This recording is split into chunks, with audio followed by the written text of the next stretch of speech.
Welcome to this learning session on Predictive MRP in SAP Cloud ERP, Understanding pMRP.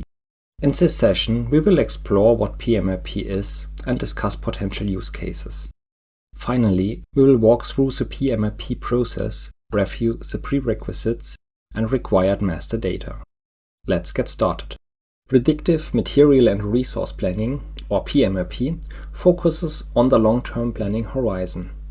It's important to keep in mind that it is not designed for short-term planning needs due to simplifications on its underlying data model. We will explore this in more detail later. pMRP helps identify and resolve capacity issues early. It uses simplified data and streamlined algorithm to evaluate potential scenarios, enabling production planners to make informed decisions, even when conditions change. Imagine your sales department informs you about updated sales targets or future demand shifts.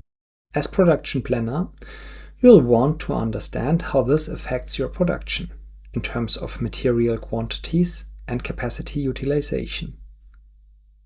Or your product development team announces product changes that will impact your bill of material.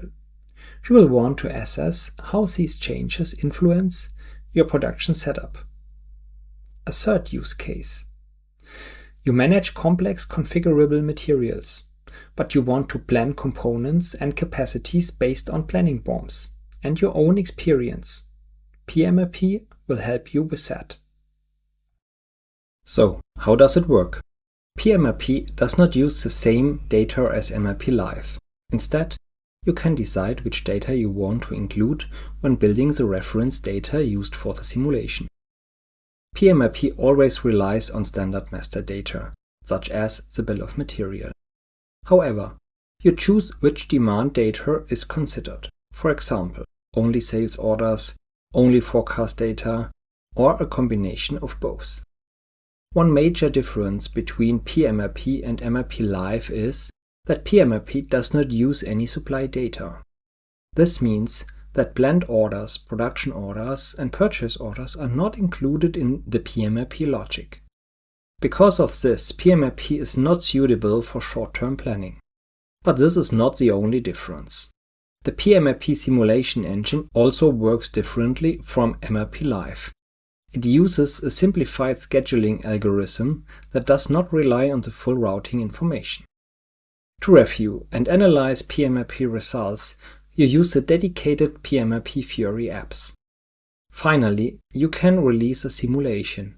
This allows you to update operational data, such as planned independent requirements or capacities, based on your simulation results. And these updates will then be considered by MRP Live. Now, let's take a look at the pMRP process. In the first step, we need to define a scenario. Then, we create the reference data, which consists of master data and demand data. After that, we generate a simulation. This is the basic setup required before you can begin analyzing a simulation. Based on this, you can analyze the data, adjust your simulation, and finally implement changes in your operations. As a prerequisite, your MRP configuration in the SAP S/4HANA system must be completed and available. This includes settings such as plant parameters, MRP controllers, standard value keys, and formulas. In addition, master data is required. The simulation will consider the following elements: materials, bill of materials, routings, production versions. These components are essential for running a pMRP simulation. In this Understanding pMRP session, we explored what pMRP is and looked at potential use cases.